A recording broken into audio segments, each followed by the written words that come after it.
I just read, and we can not put this on the podcast if you don't want to, but I heard that they were going to make a movie, a biopic or whatever, a movie about your life, and Chris Hemsworth was going to play the part of Hulk Hogan. Right. Is this true, and how's this going about? Are you a part of it?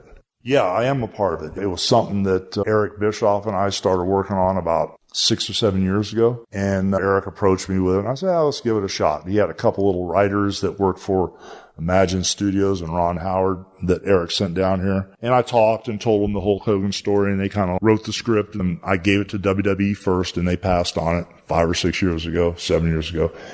And then the script kind of flopped around, and there was a development time, that they had a certain amount of time, 6 months or something, to sell it. When they didn't, I told Eric, no big deal. It's extended. Do what you need to do. It went away for a while, and then Eric said, hey, man, would you care if I tried to resurrect this thing? And I said, no, man, go for it.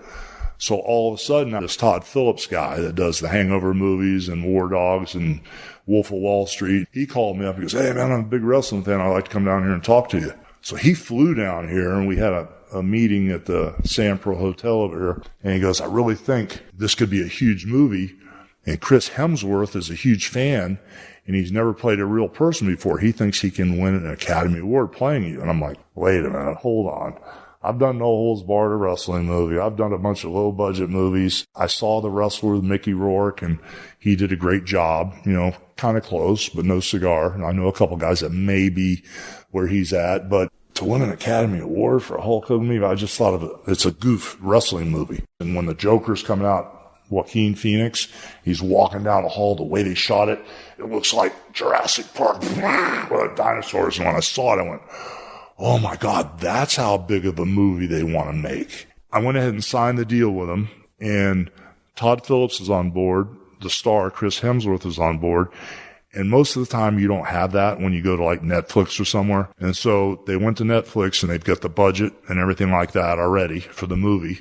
We've been working with this guy, Scott Silver, who wrote 8 Mile and a bunch of other things. He took the script that me and Eric did, and he said, this is a real piece of shit.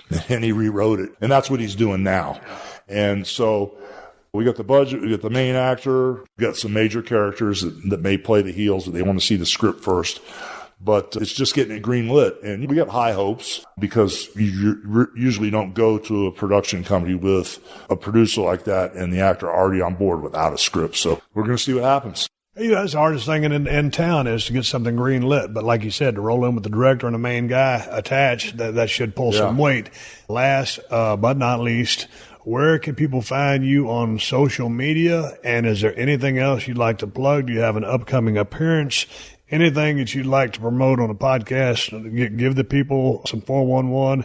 And I thank you for your time. And there's no way to cover your career or all the hijinks, headaches, hassles, and horse shit in a couple hours. So we've got more to come. But tell people where they can find you or what you're up to. Well, I'm the worst guy in the world as far as social media. I got a kid named Ron Howard, not the actor. I call him the almost famous Ron Howard, who runs my little beat shops, Hogan's Beat Shops. And he's got me on, what do you call this thing? Twitter? No, not Twitter, on Instagram. I think it's at Hulk Hogan. I'm on Twitter too. I don't know what that is. And I've got a Facebook, and I'm not sure what that is either. But I got he told me the other day I know it's not a lot of people compared to you or the other guys, but I know I've got about 10 million people between Facebook and Twitter. I don't know if that's good or bad. Good. That's good. And I do the Twitter myself every once in a while, but he handles the Facebook and the Instagram stuff. But other than that, the only thing I got going really is I've got a little memorabilia shop called Hogan's Beat Shop, where I've got all kind of wrestling stuff and belts. And then in Orlando, off Sand Lake Road, right across the street from the biggest McDonald's in the world, I've got another Hogan's Beat Shop there. And that's a much bigger one. And it's got a lot of cool stuff in there for the fans.